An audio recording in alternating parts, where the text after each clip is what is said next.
As usual, we're going to wait just a few minutes before we actually start our episode to see who wants to pop on here.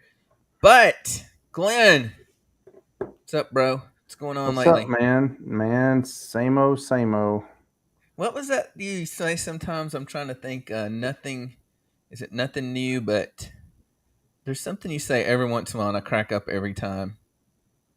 I don't Nothing.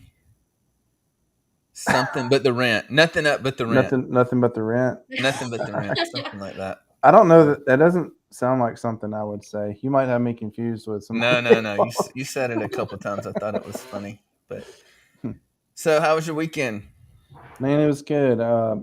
Piano recital, Ooh, um, grocery shopping, water in the garden. yeah. So be honest. Be honest. When it's not your kid playing the piano, what are you doing? Well, this is what's weird. So my parents were coming and they texted me and they're like, "Hey, we're going to be about 5 minutes late." And I'm like, "Okay, no big deal." She's like in the middle of the program, like the eighth one to play, right? Well, these kids are like they're so small. They play like one line of "Twinkle Twinkle Little Star," and then it's Yeah, the right. next person's turn. So Yeah. my parents were literally 5 minutes late, and Anna Kate had already finished. She's already done. No. Yeah, like there was like 16 kids, and the entire recital was like 40 minutes. So it That's was funny. it was but I Yeah, it's videoed it. So yeah. Fortunately, my kids are in bands, so it's I don't have to sit through one other, all these other kids playing solos. There, it's the band is playing or the band's not playing. But when it's a band that my kid's not in, yeah, I can I get a little distracted. Um, but you may not know this about me. I was a band director, middle school band director in my previous life. Did you know that? no, but I believe it. Yeah, it was brutal. So I thought I went through. It took me 7 years to graduate too with my music education degree, right? And then I lasted 1 year in the school system, and I'm like, this is not for me. Well, I tell you something that's I'll tell you something that's funny about my parents. So they get there late and they don't understand, I guess, like at a recital, you be quiet Hmm. because even a Oh whisper yeah, is loud when everybody's right. trying to listen to a kid play the piano. And they just keep. And then my dad, in his sinus problems, I mean, he's like every, 30 seconds. That's And hilarious.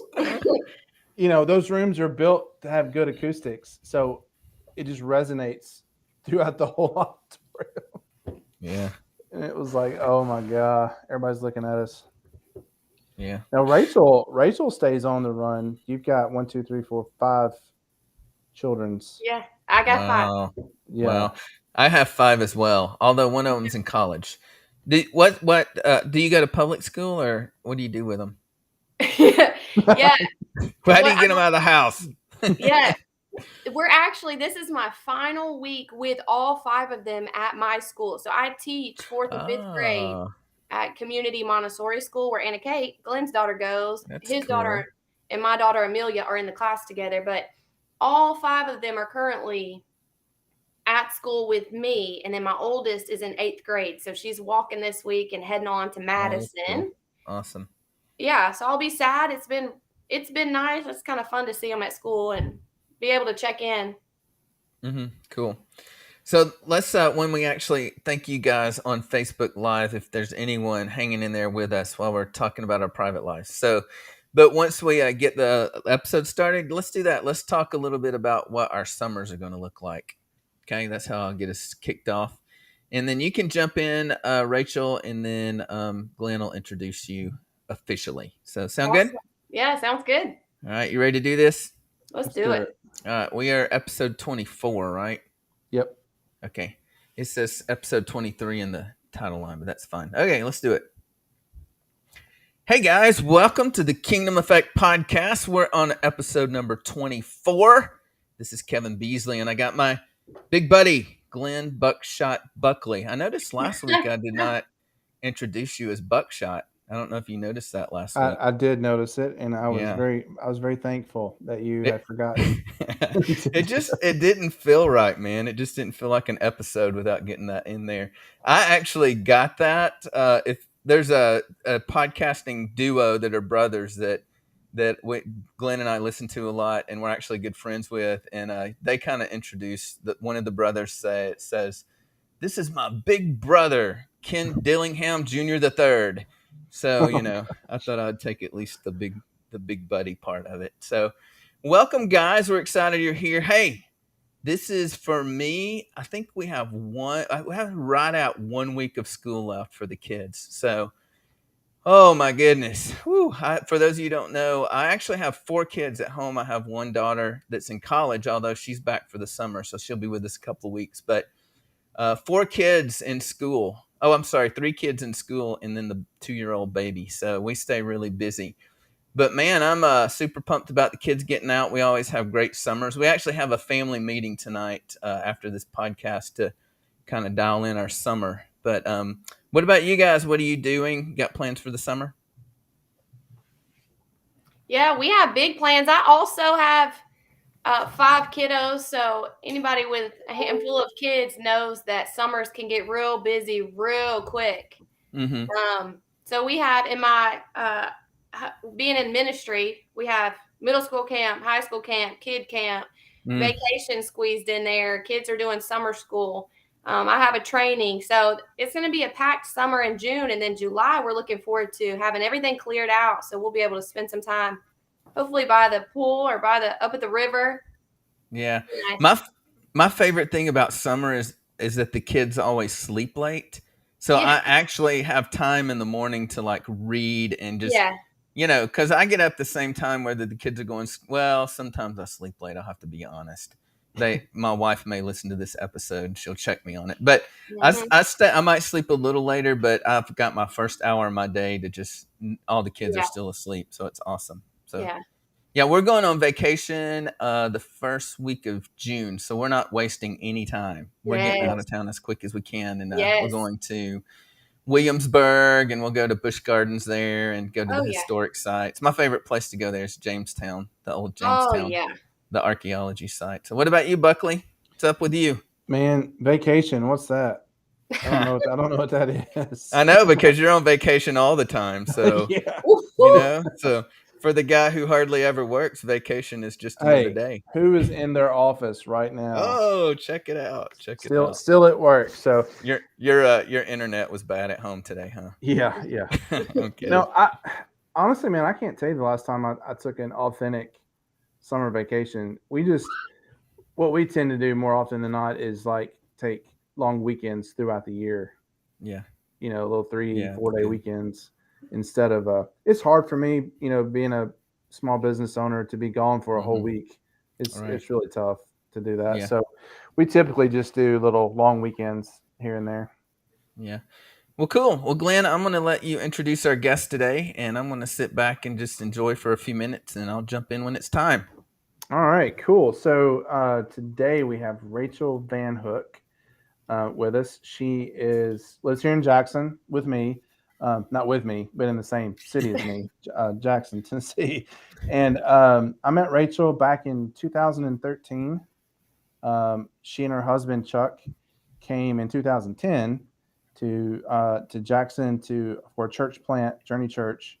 And Chuck is the family pastor there. I think he was just a youth pastor when I first met you guys. But you wouldn't know it by looking at him now, but Chuck used to have dreads like down to his butt. Yeah. Those are gone now. But Rachel and Chuck are just really, really awesome people, really good friends. And they've got a really cool story. So we'll get into that a little deeper after we get to know Rachel a little bit. But they recently adopted two boys, and a really cool story behind how that happened and how God kind of put that in their lives. And then they just have a heart for helping young people and kids, just invest in the lives of kids. And they even adopt kids off the street. So, well, yeah, but it's just a really cool story. But Yeah, Rachel, why don't you just tell us a little bit about your family, and then we'll kind of from there we'll just kind of dive into the ministry you and Chuck have. Yeah. So I'm a Jackson girl. I was born and raised in Jackson here in Tennessee, and graduated 2003. Went off to East Tennessee with my church camp sweetheart of a husband, Chuck, and we went to Johnson University, which is right in between Gatlinburg and Knoxville. So we kind of had the best of both worlds living over there. It's beautiful in East Tennessee, and that's where our first two daughters were born.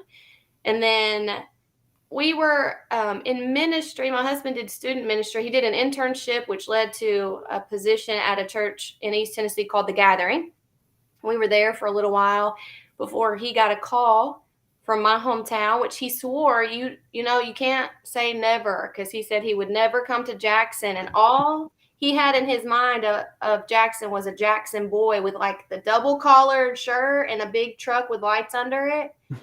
And he said, I refuse. I'll never be that guy. I'll never go to Jackson. So obviously we ended up in Jackson and helped launch a church in 2010.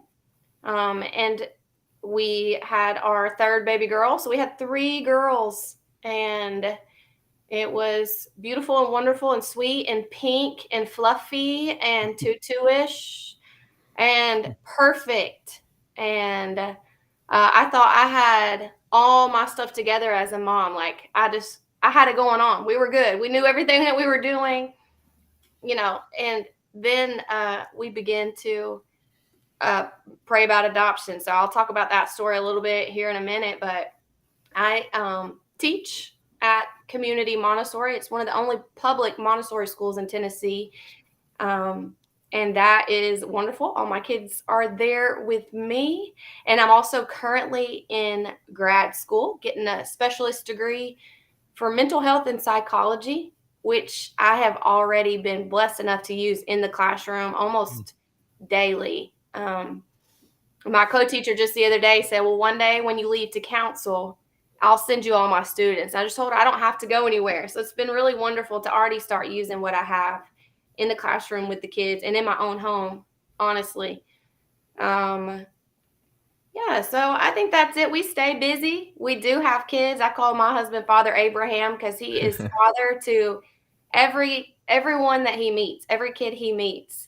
We have our own children's friends in and out of the house. I think this weekend we had 2 different kids spend the night, maybe 3, a boyfriend over at some point. I brought home 8 kids today from school, and Chuck was in here laying on the couch doing some work, and he was like, how many kids did you bring home? And I counted up in my head, and he just kept watching them come in the front door. I said, I think it's 8.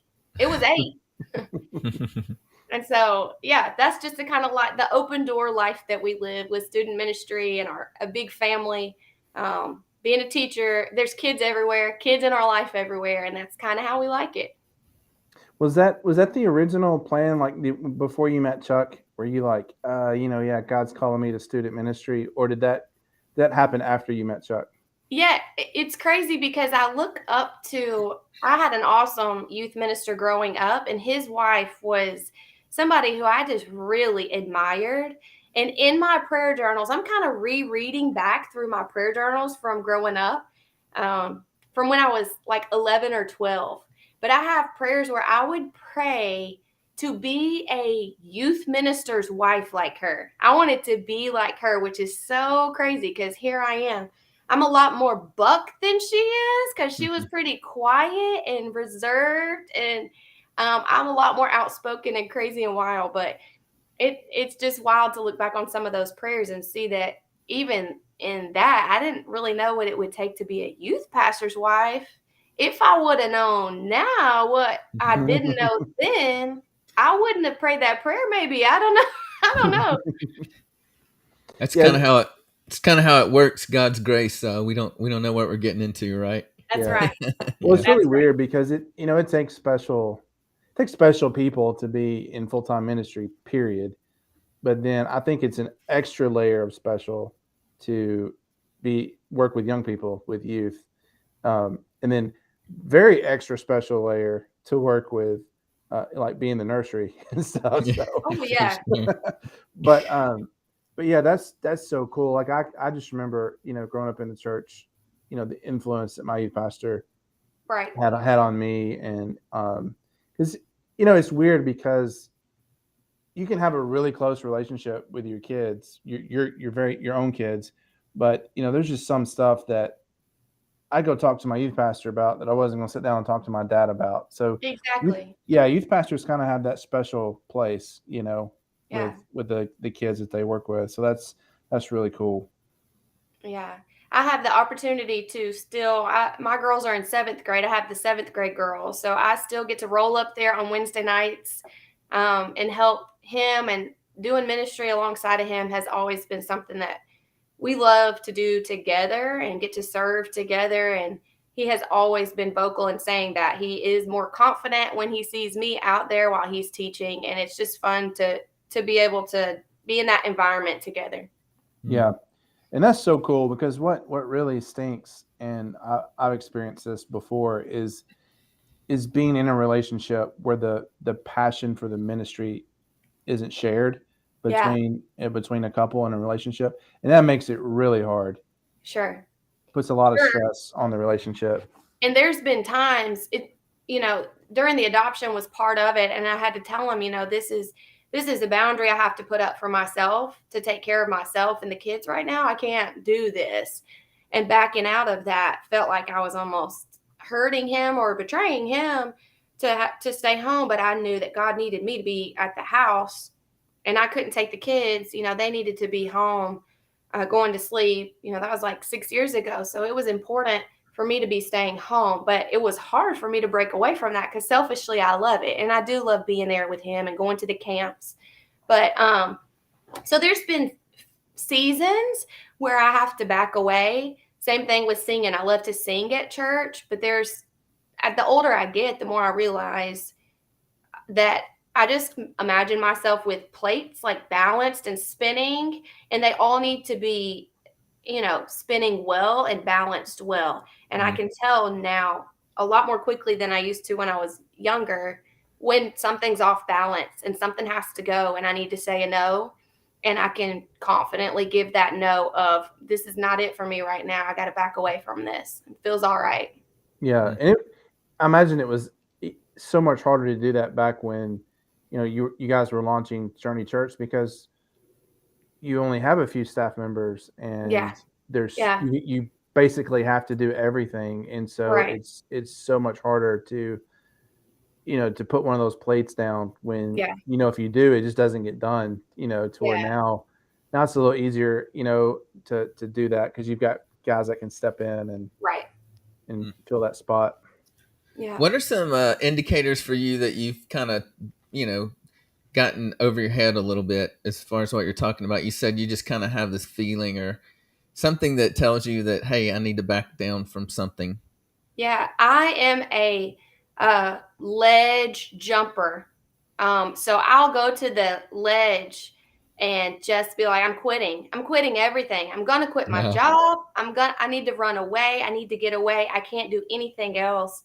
And for me, that's too far. I've let myself go too far. If I get to that point where and really pandemic escalated and revealed some of those areas, and it's escalated everybody's stress kind of more so than what we already had. We have a high level of stress pretty much all the time, but that my threshold for stress is pretty high.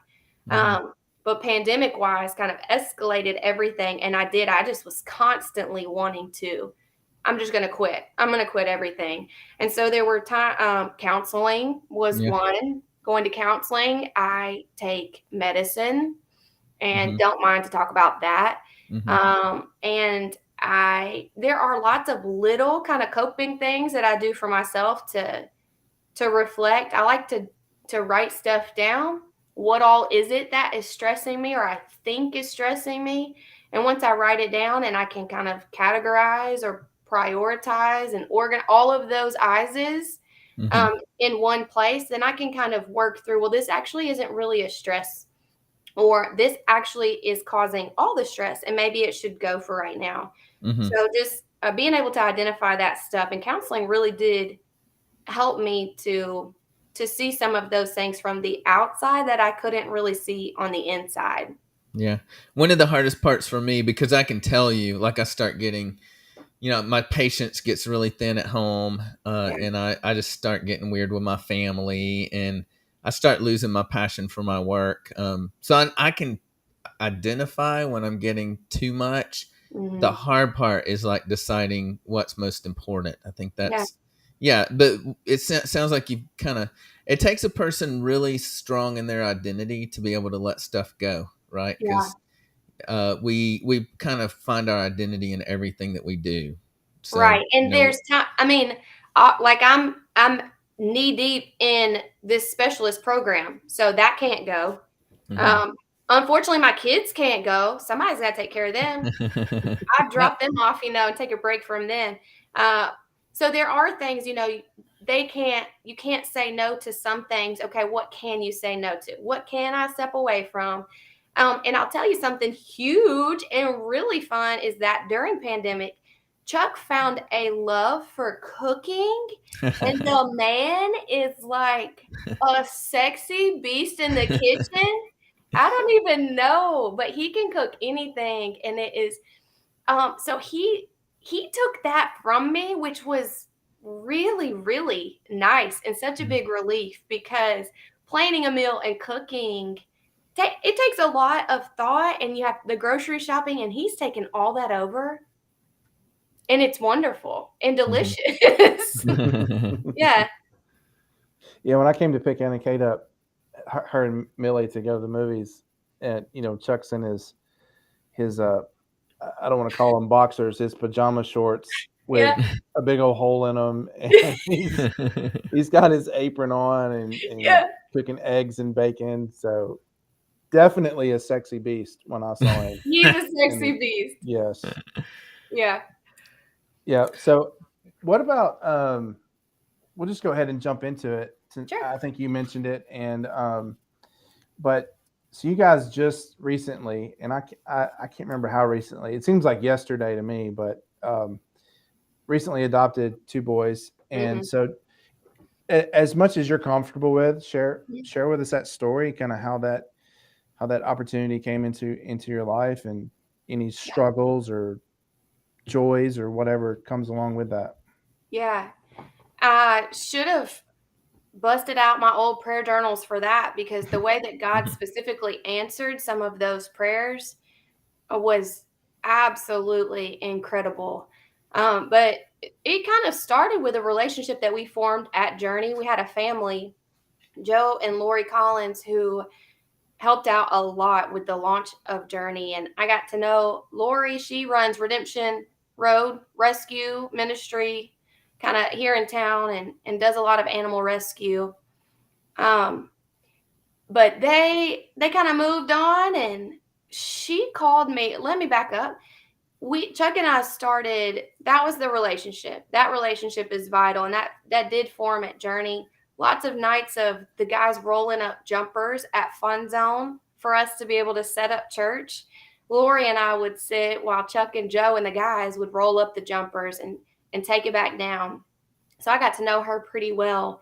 And then they kind of moved on. So over the next few years, we lost touch. I hadn't really talked to her, but during those years, the God had kind of called me, not yet Chuck, to possibly think about adoption. And I would mention it to Chuck, and that he wasn't a fan, but I knew that if adoption was to be, then in God's time, Chuck is a processor, and so I knew that if it was right, then it would be right in God's time and in Chuck's time. So we began to pray about that eventually once he was on board. And we called one of my good friends, Angela Snyder. I called her on New Year's Day of, I guess, 2016, maybe, and let her know, hey, we're interested in possibly adopting. Okay, I just want you to keep that in the back of your mind. We're getting ready to go on a Disney cruise. But when we get back from that Disney cruise in February, I'm going to call you because I'd like to start the process of adoption. She was like, okay, cool.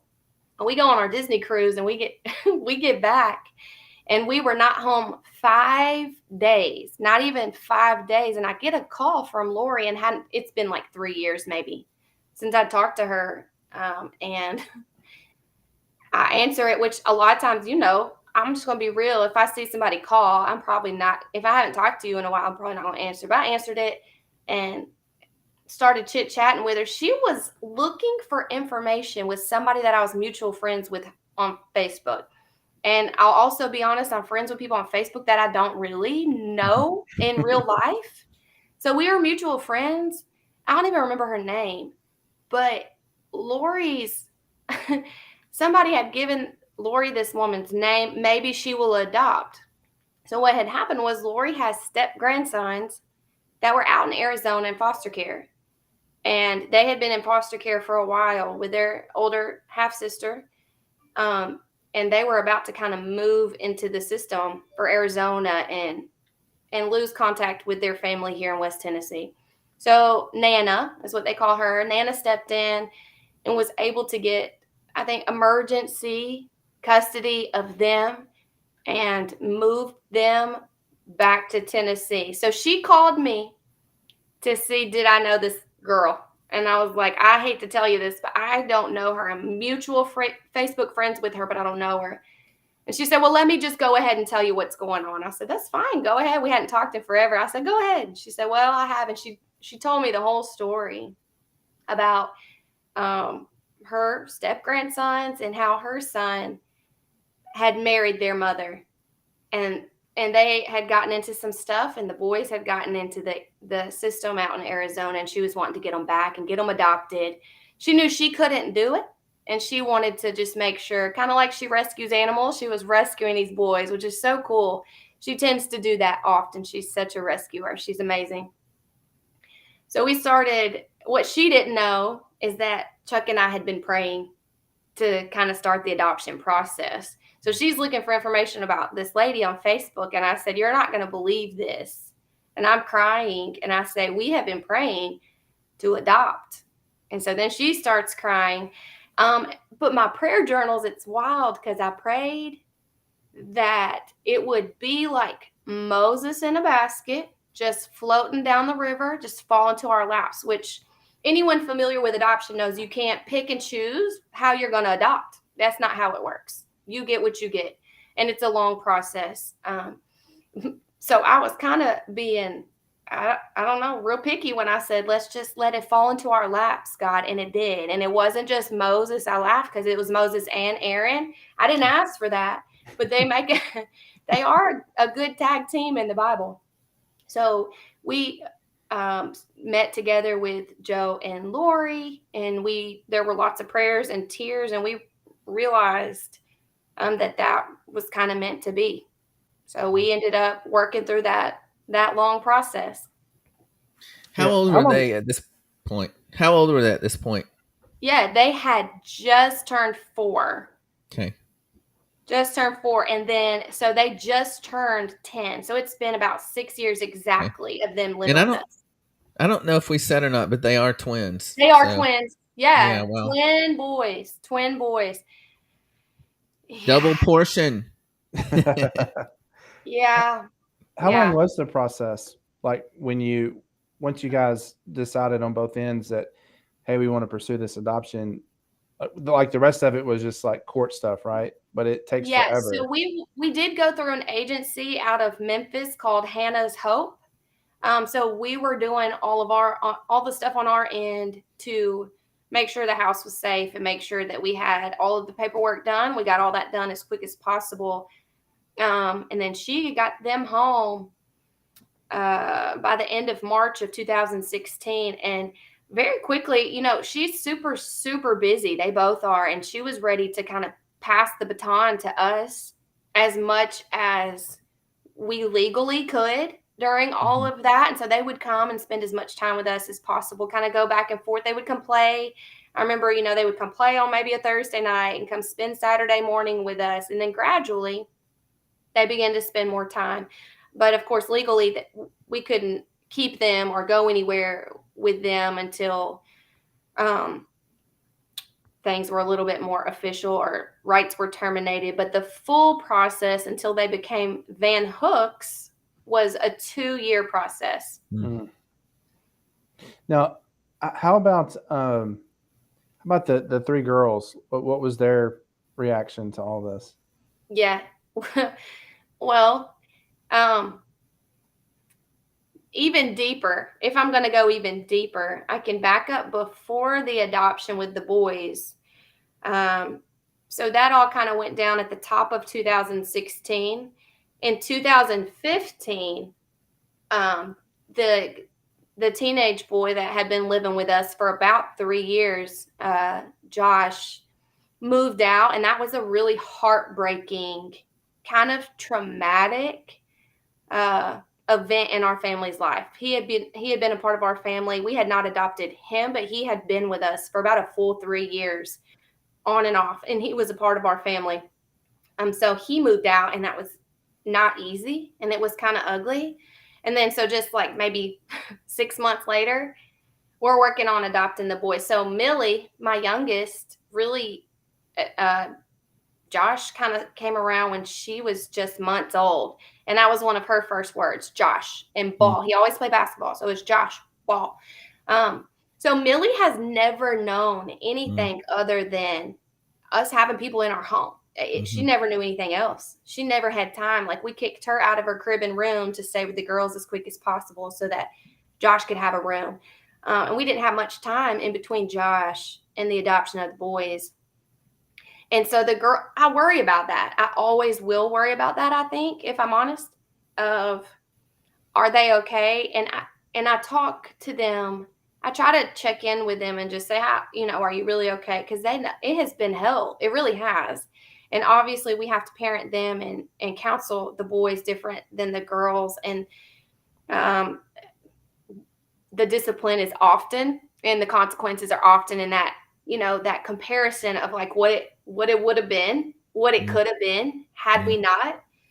And the conversations, though, that we get to have in our family of following Jesus is not easy. And following Jesus, Jesus' life was not easy. And the way that he loved people was sacrificial, while also being very intentional to make sure that all 5 of the kids know how loved they are and that they each get quality time in their own love language, like knowing those girls' love language and the boys too. But in speaking about them, knowing how they feel loved, knowing what they need, and making sure that we did not choose the boys over them, and that this is what, this integration of loving people and adoption is what Jesus' whole life was. I mean, people just came and went out of Jesus' life, and they lived with him. They were adopted in by him, and then sometimes would go out. So it has been such a great opportunity to share the realest, most genuine, closest to Christ as you could possibly get, hard love, and let them see that firsthand. Yeah, that's good stuff. When I took a couple of mission trips to Africa, I was just on the cusp of really, man, am I supposed to go and live the rest of my life in Africa? And I had people close to me go, what about your girls? What about your girl? Because at the time I had Aubrey and Mackenzie, and you get to see them every other weekend, and so it's kind of like, and honestly, ultimately, Africa was not where God had me going. But as I'm processing this, I'm thinking to myself, okay, had God called me to go on a permanent basis, what was more important to me? Was it staying at home in the U.S. with my kids, but yet them seeing me be disobedient, or having less time with them, but modeling, obedience to God's call on your life? So oddly enough, I was at peace with going and them seeing that. I tell people all the time, my parenting may be a little different because I try to look at eternal value. Exactly. You Sure. know, because like I spent all of Aubrey McKenzie's life missing birthday parties and piano recitals and ball games because of my career, and it, you know, being in law enforcement and being on call and all these and having to put other people before everybody else. I missed all these things and I felt so burdened by that for so long. But then like looking today, it's like both of my daughters, my older daughters, both have careers in service in serving Right. others. So, you know, Right. it's like one's an EMT and one's in nursing. And it's like, okay, it was totally worth missing those T-ball games so that seeing my daughters now living a life of service Yeah. because they saw the value in that when they were little. Yeah. And what better way to, I mean, you can read the Bible and you can talk about Jesus and you can talk about mission work all the time. And my second oldest, Julianne, she's 12 and she has always wanted to be a missionary. Like that Africa type, what's in your mind of what a missionary looks like. She always prayed to be a missionary. And then once we adopted the boys, she kept praying, I want to be a missionary. I want to be a missionary. And I just got to tell her, like, this is it. You're getting to be a missionary right here. And the opportunities are endless for when, you know, they watch me and Chuck cry and they watch us pray and they watch us have conversation after conversation with the boy. And I just call them opportunities. And Mhm. every time we discipline the boys and redirect them, it is another opportunity for them to eternally, you know, eternal wise, if that's the direction we're looking, that is what we need. We need more opportunities because I think of this. I did some dyslexia training not long ago, and a child who has signs of dyslexia needs to have specific letter sounds and new sounds presented to them like 35 times, some kind of like 30 number, compared to a normal child's like 7, where a normal child might catch on after 7 times of hearing this new sound. Got it, let's go, let's read. Another child has fallen behind because they didn't get that specific instruction the way they needed it, that many times, you know, the amount of times that they needed to move on. And that's how I feel for my, in comparison, like my girls need to hear to follow a rule 7 times. I can ask you to do something or you're going to have a consequence, or we're going to discipline them or give them a rule. You might need 7 times before you understand this is, we mean business. I promise on my life the boys need like 100 to their 5. So I do consider, it is not fun, it is not easy, but I do consider those opportunities because what we're doing now is going to be able to protect them in the future. Hopefully. Yeah.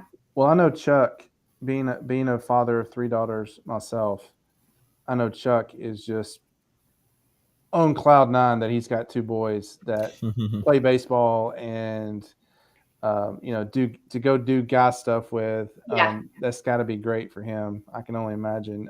Yeah. I remember seeing you guys at the soccer game, and the boys showed up from a baseball game, and I just remember like, not that it wasn't real before, but it just makes it even more real. Like when I saw Van Hook on the back of their baseball uniforms. Right. Yeah, like I can't imagine like the first time you guys saw that, like when Yeah. you get home and you're unboxing the uniform and Chuck goes, man, I've got a son that's got Yeah. Van Hook on the back of his baseball jersey. Yeah. On the court date, their adoption court date, February 16th, 2018, they got, our 2 favorite sports teams are the Braves and the Cowboys. So one of them had a little, in the year was 18. So that's the number that was on the back and it said Van Hook. So one of them got a Cowboys jersey and one of them got a Braves jersey, and it swallowed them. Swallowed them. It was the cutest thing you've ever seen. And I also remember being at church when Chuck checked them in at the kids check-in area and he changed their name to Van Hook that first time, and I kept the little sticker and put it in my Bible, and I'm like, whoa, this is so crazy. That's amazing. Cool. Yeah. That's cool. What it like, you know, we can only relate that to Jesus and us, right? So like you mentioned that earlier, that was a life of Christ. It's just he Yeah. wants to, God's adopting us all into His family. But yeah, what are some lessons you've learned with like your identity in Him as a result of having these boys? Yeah, even back when we had Josh living with us, I would pray some of the same prayers I pray now with these boys of like, God, why can they not just listen? Why can they not just follow directions? Why do they have to be so ignorant? Why do they have to make these dumb choices? All these things, and it would just like ton of bricks hit me.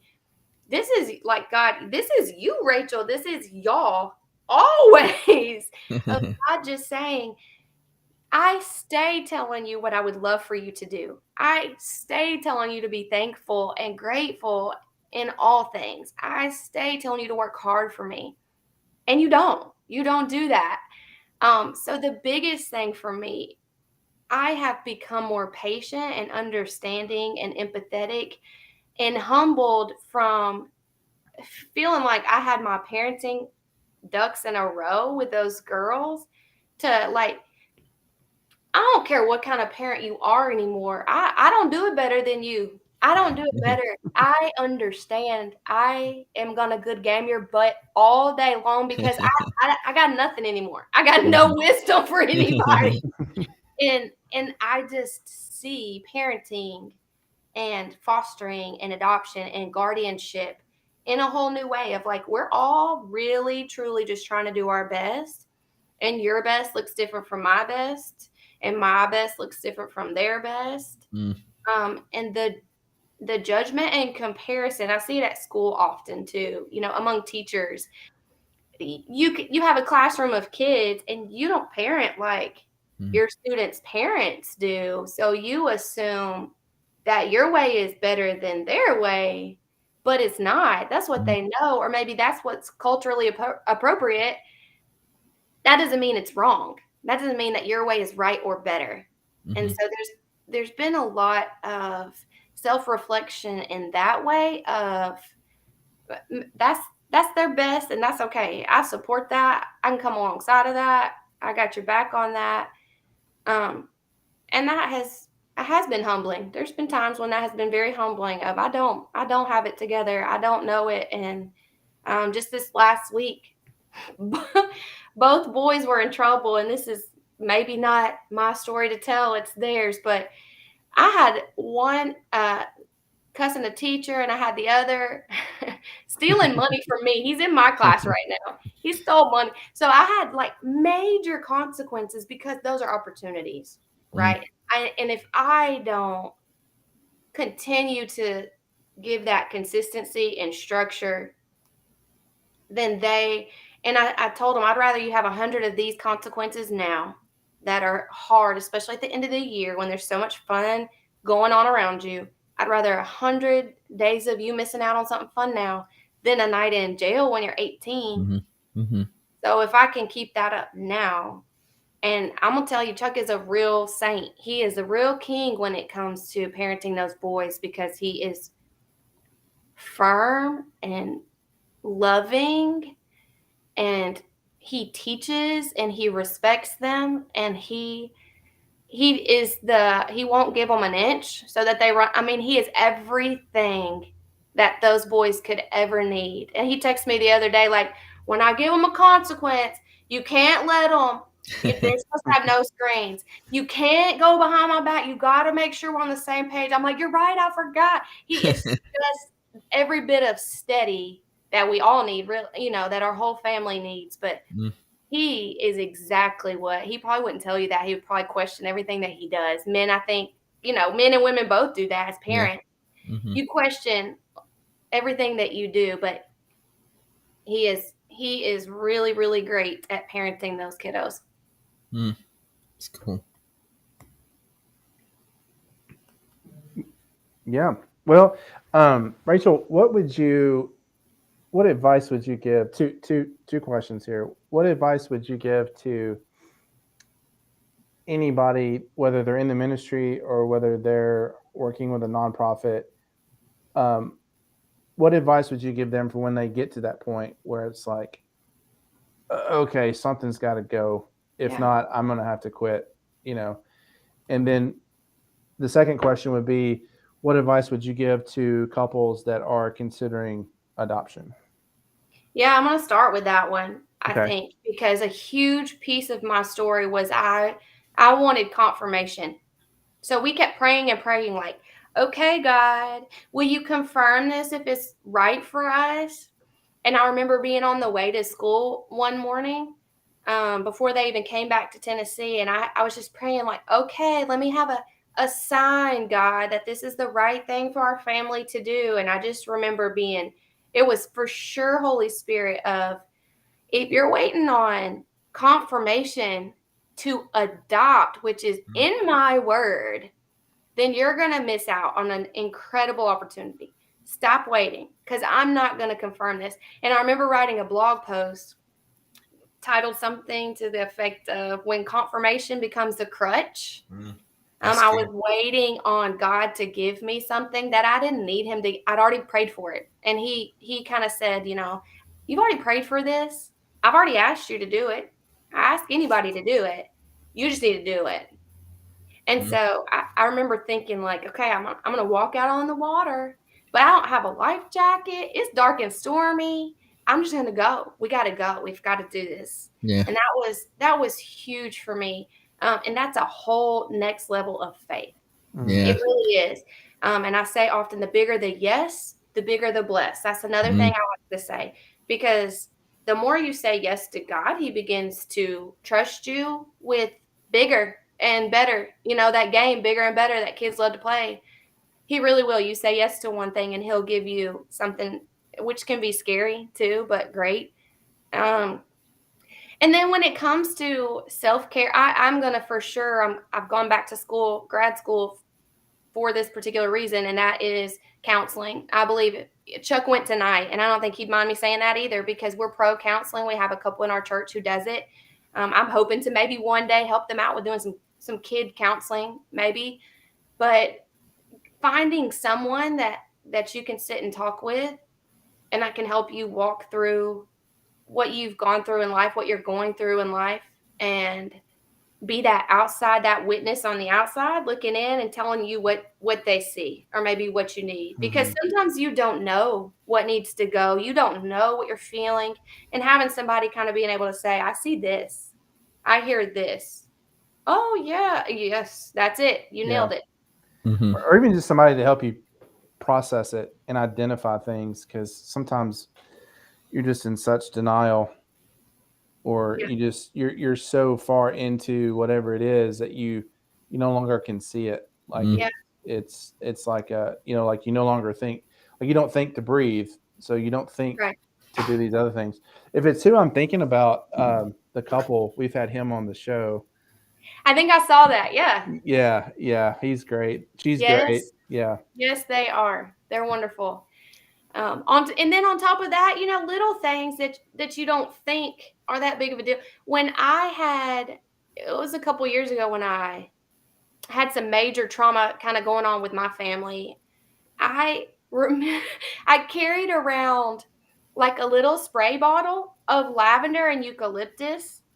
And I told the friends who I was really close with, they knew me well enough, when I was at school, it was hard to breathe. So I would pull up like meditation music on Spotify, and I would spray the air, and I would just like think right now, because I can't breathe.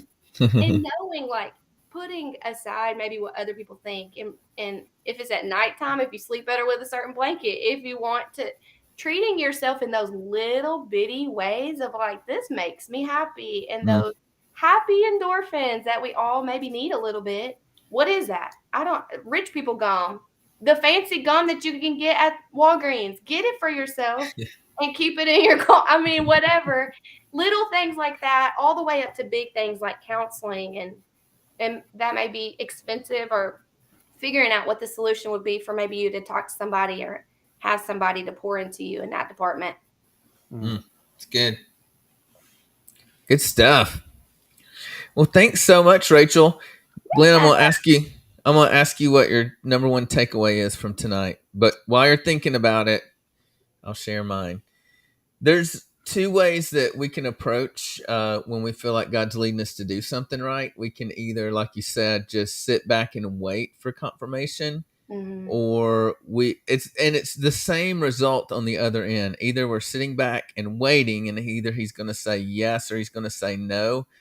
But I don't know, I'm kind of impatient, so sometimes it just saves a ton of time to just do it, just Yeah. like maybe like instead of asking, maybe the way you ask is to just go after it and see if he Sure. kind of trips you up, right? Yep. So, That's right. and I think he's so much more pleased with just that innocent, childlike faith to just do it, you know? Yeah.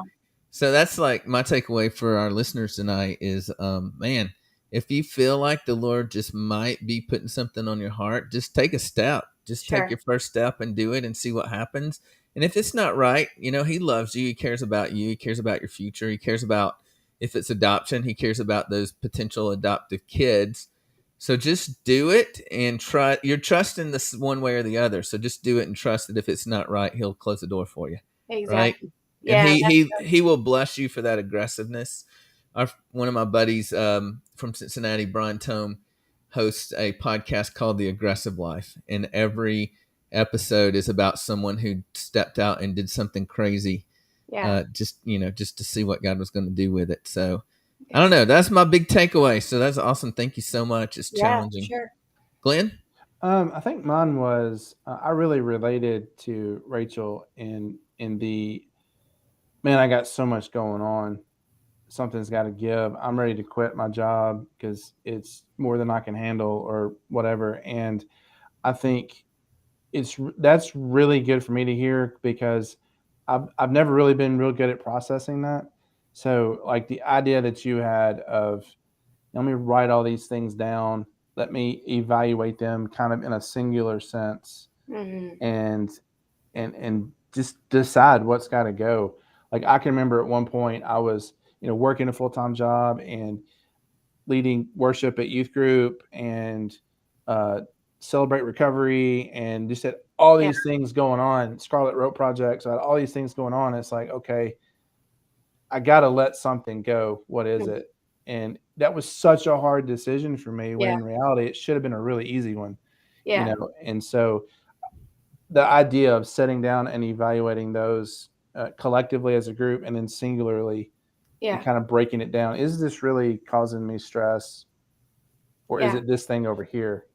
So Yeah. That's good. really good stuff there.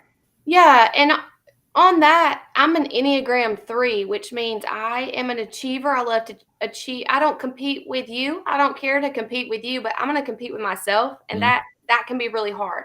I Mhm. also, very pridefully sometimes think I could do it best, so I might as well just do it. If I'm not there, it's going to fall apart. And so I've learned a lot of good lessons, and I'm continuing to learn that things are not going to fall apart. The world does not need me as a glue to hold everything together. That's so Um, good. That and is I so I good. do feel like that. You know, I feel like if I don't teach these kids something, I can do it best. I can do that best. And even with the cooking, like it has become a joke in my house that mama can't cook anymore. Don't you forget, I can cook. I got you here today. I can cook. But, letting that go of like, that's okay.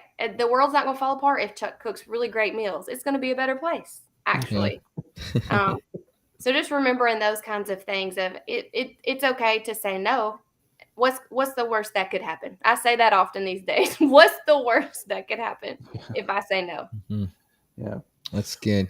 Well, Rachel, thanks for being here with us today and Yeah. sharing just a small piece of your story. And I know you and Chuck well, and I know that 50 minutes is not didn't come anywhere near covering y'all's story, but we just really wanted to hear about your adoption process and really encourage people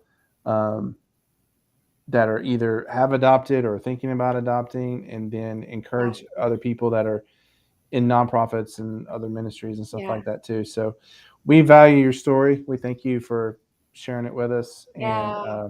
hopefully we can get Chuck on here soon. Yeah, you And should. And really, if anybody wants to connect with me, I wish you would send them to me because it's the most rewarding thing. And and I have never regretted. What is your new Instagram? The one that you're doing. What's it called? My book one. Yes. Oh, that is like the most raw. My Instagram that has all my stuff is Rachel J. Van Hook. But I am, yes, attempting to throw all of my circus into a book. I am excited about that. It's Open Book Van Hook is what I hope to have one day out. Yes. That's cool. That's awesome. I'm gonna let's see there we go. So I'm going to You can do, but throw it out there. I don't care. boom, there it is. Yeah. Chuck is the most private. I'm going to tell you a secret. He's going to kill me. Can I say a secret? I started typing up something about just like our relationship in college and some of the things we were struggling with and working through. And I told him that. He was like, no, absolutely not. Okay. That's great. But it's been fun. Yeah. So I look forward to maybe having a book one day. That'd be great. That's Awesome. cool. Awesome. You want me to close this out? Go ahead, man. All right, guys. Well, there's another episode. Thanks for listening. Rachel Van Hook, Instagram at Open Book Van Hook. Sounds like you can find some pretty juicy stuff on there. So go check it out. Probably. Like her. Yeah. Thanks so much for listening. Hey, you know the drill. If you would do us a favor, and if you're on our Facebook page, share and like. And then if you find us on a podcast platform, leave us a review. 1 stars up to 5 stars. We don't care. We just like the review. Helps get the word out for the podcast. But thanks for joining us. Thank you, Glenn and Rachel. And we'll look forward to seeing you guys next time on the Kingdom Effect